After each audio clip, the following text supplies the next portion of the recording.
नमस्कार. श्री स्वामी समर्थ. कसे आहात? आजचा दिवस सर्वांना सुखाचा, समाधानाचा, आनंदाचा आणि छान जाऊ देत ही स्वामींच्या चरणी प्रार्थना करते आणि आजच्या या नवीन व्हिडिओला सुरुवात करते. सर्वात प्रथम तुमचं सर्वांचं माझ्या यूट्यूब चॅनलमध्ये अगदी मनापासून स्वागत आहे. आज आपण स्वामी पुण्यतिथीनिमित्त प्रत्येक केंद्रामध्ये, प्रत्येक गावामध्ये जो अखंड नाम जप यज्ञ सप्ताह सुरू झालेला आहे, त्या सप्त्यामध्ये ज्यांना गुरुचरित्र पारायण वाचता येणार नाही किंवा वेळ मिळणार नाही, त्यांच्यासाठी मी अगदी साधी सोपी सेवा घेऊन आलेली आहे. त्यामुळे तुमच्याकडे वेळ नसेल तरी तुम्ही कमी वेळेमध्ये अगदी छोटीशी सेवा करून आपल्या गुरूंचे कृपा आशीर्वाद मिळवा आणि अनुभव घ्या. आज आहे 20 एप्रिल, वार रविवार आणि प्रत्येक केंद्रामध्ये, प्रत्येक गावामध्ये आजपासून अखंड नाम जप यज्ञ सप्ताह जो सुरू झालेला आहे. तर अखंड नाम जप यज्ञ म्हणजे काय? तर बघा, या 7 दिवसामध्ये स्वामींचं अखंड नाम जप चालू असतो, त्याला आपण अखंड नाम जप यज्ञ सप्ताह म्हणतो. तर बघा, या 7 दिवसामध्ये स्वामींचं अखंड नाम जप यज्ञ चालू असतं, होम हवन चालू असतं, रोज वेगवेगळे याग चालू असतात, प्रहर सेवा चालू असते. या 7 दिवसामध्ये भरपूर सेवा असतात आणि या 7 दिवसामध्ये तुम्हाला जशी जमेल तशी, जसा वेळ मिळेल तशी कोणतीही सेवा तुम्ही करू शकता. आणि ज्यांना वेळ मिळणार नाही त्यांच्यासाठी मी आता छोटीशी सेवा सांगते.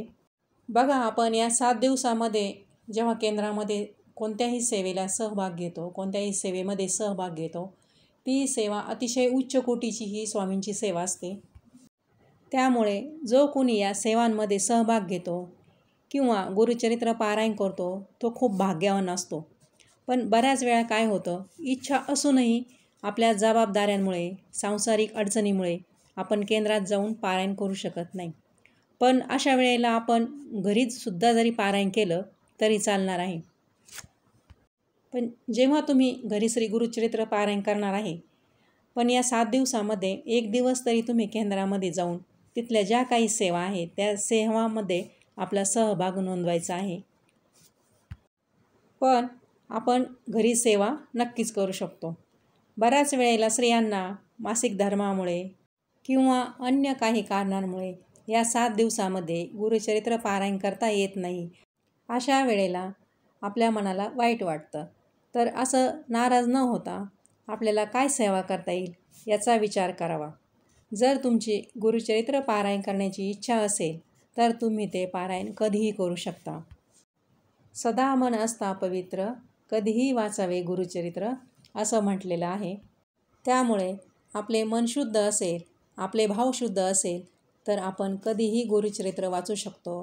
त्यामुळे जेव्हा केंद्रामध्ये सप्ताह काळामध्ये आपलं पारायण झालं नाही तरी आपण घरी कधीही पारायण करू शकतो.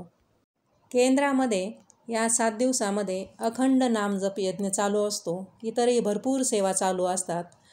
गणेश याग चालू असतो, स्वामी याग चालू असतो, गीताई याग चालू असतो, चंडी याग चालू असतो. असे भरपूर याग होत असतात आणि इतक्या मोठ्या प्रमाणात अतिशय उच्च कोटीच्या सेवा आपल्याकडून घरी करणं शक्य नाही. त्यामुळे सप्ताह काळामध्ये आपण जर आपला सहभाग नोंदवला, आपण या सेवेमध्ये सहभाग घेतला तर ही सर्व सेवा तर होतेच, त्याबरोबर आपला कुळाचारसुद्धा होतो. आणि तुम्हाला जर केंद्रामध्ये जाऊन गुरुचरित्र पारायण किंवा इतर सेवा इच्छा असूनसुद्धा नाही करता आली आणि घरीसुद्धा तुम्हाला हे गुरुचरित्र पारायण काही कारणांमुळे नाही करता आले तरी तुम्ही अगदी कमी वेळेमध्ये छोटीशी का होईना सेवा करू शकता. आता बघा, तुम्हाला प्रश्न पडेल की इतकी मोठी सेवा म्हणजे अगदी 2-3 तास सेवा केली तर मोठं फळ मिळतं. असा जर तुमचा गैरसमज असेल तर तो तुमचा गैरसमज मनातून काढून टाका. जेव्हा आपण छोटीशी का होईना सेवा करतो तेव्हा आपल्या मनातील चांगले भाव ठेवून आपण ही सेवा करतो आणि आपण आपल्या स्वामी महाराजांवरील आपली श्रद्धा आणि विश्वासाने ती सेवा करतो, तेव्हा त्याचं 100% हे फळ आपल्याला मिळतंच. तेव्हा जी काही सेवा उपासना कराल ती अगदी मनापासून करा. आता बघा, जर तुम्हाला गुरुचरित्र पारायण करणं शक्य नसेल तर तुम्ही स्वामीचरित्र पारायण करू शकता किंवा श्री स्वामी समर्थ या षडाक्षरी मंत्राचा जप करू शकता. म्हणजे 11 माळी श्री स्वामी समर्थ असं जप करू शकता. 11 माळी नाही करता आल्या तरी 1 माळ करा. तारक मंत्र वाचा. आणि तुम्हाला जर वाटत असेल की मला गुरुचरित्र वाचण्याची इच्छा होती, मला गुरुचरित्रच वाचायचं होतं, पठण करायचं होतं, आता काय करू? तर हरकत नाही. त्यासाठी प्रत्येकाकडे नित्यसेवा हा ग्रंथ असतोच. त्या ग्रंथामध्ये श्री गुरुचरित्र अवतरणिका दिलेली आहे. ती गुरुचरित्र अवतरणिका तुम्ही वाचू शकता. गुरुचरित्र अवतरणिका वाचण्यासाठी 15 ते 20 मिनटं लागतात. आता त्या अवतरणिकेमध्ये काय दिलेलं आहे, तर प्रत्येक अध्यायाचं एकाच वाक्यात सारांश दिलेला आहे. गुरुचरित्रामध्ये 1 ते 52 अध्याय आहे आणि 53वा जो अध्याय आहे त्यात अवतरणिका दिलेली आहे. म्हणजे 53 अध्याय हा अवतरणिका आहे. ह्या अवतरणिकेमध्ये प्रत्येक अध्यायात काय आहे ते अगदी थोडक्यात आपल्याला सांगितलेलं आहे. तशाच प्रकारे नित्यसेवेतसुद्धा ही अवतरणिका दिलेली आहे. त्यामुळे या 7 दिवसामध्ये आपण ही अवतरणिका वाचली, म्हणजे रोज एकदा वाचायची, आज वाचली, उद्या वाचली, अशी 7 दिवस वाचायची, तरीसुद्धा गुरुचरित्राच्या वाचनाचा पुण्यफल आपल्याला मिळणार आहे. त्यामुळे तुम्ही थोडासा का होईना वेळ काढून या 7 दिवसामध्ये गुरुचरित्र अवतरणिका वाचायला सुरुवात करा. ही गुरुचरित्र अवतरणिका सकाळी वाचा, संध्याकाळी वाचा. फक्त 12 ते 12:30 या वेळेमध्ये वाचन करायचं नाही. या व्यतिरिक्त तुम्ही कधीही वाचू शकता. यासाठी काय नियम पाळायचे, तर यासाठी फक्त मांसाहार करायचा नाही, हा नियम तुम्ही कडकडीत पाळायचा आहे. बाकी दुसरे काही नियम नाहीत. यानंतर अजून एक छोटीशी सेवा सांगते. ती सेवा कोणती आहे बघा. गुरुचरित्रातील प्रत्येक अध्याय महत्त्वाचा आहे. प्रत्येक अध्यायाचं महत्त्व वेगवेगळं आणि विशेष आहे. पण जर तुम्हाला गुरुसाठी म्हणजे गुरुकृपा व्हावी यासाठी तुम्ही गुरुचरित्रातील 9वा अध्याय वाचायचा आहे. हा अध्याय दररोज वाचा. हा अध्याय अगदी छोटासा आहे, त्यामुळे तुम्हाला फार वेळ लागणार नाही. जास्तीत जास्त 15 ते 20 मिनटं लागू शकतात. अशा पद्धतीनं गुरुचरित्रातील 9वा अध्याय वाचल्यामुळे गुरुचं बळ तुम्हाला लाभणार आहे. आणि या वाचनासाठी सुद्धा मांसाहार वर्ज्य आहे, हाच नियम आहे. बाकीचे नियम पाळण्याची गरज नाही.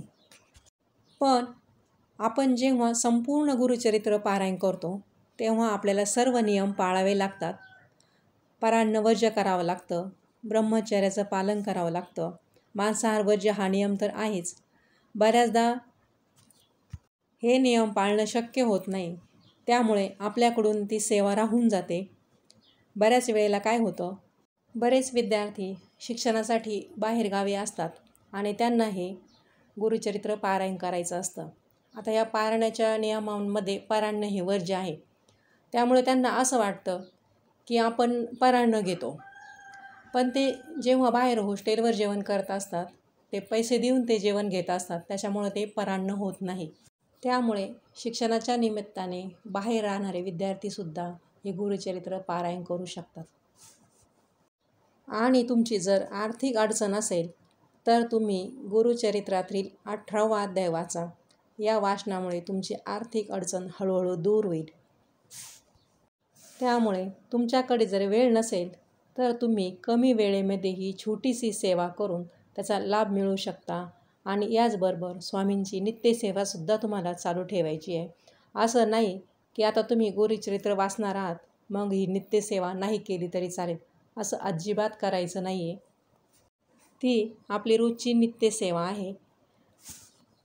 नित्यसेवा म्हणजे काय, तर खंड न पडणारी सेवा म्हणजे नित्यसेवा. तेव्हा या 7 दिवसामध्ये ही छोटीशी सेवा करून बघा आणि त्याचा तुम्हाला 100% फायदा होईल, लाभ होईल, याचा मला पूर्ण विश्वास आहे. तुम्हाला देखील अनुभव येईल. झालेली सेवा स्वामींच्या चरणी अर्पण करते. श्री स्वामी समर्थ. माझा संपूर्ण व्हिडिओ पाहिल्याबद्दल धन्यवाद.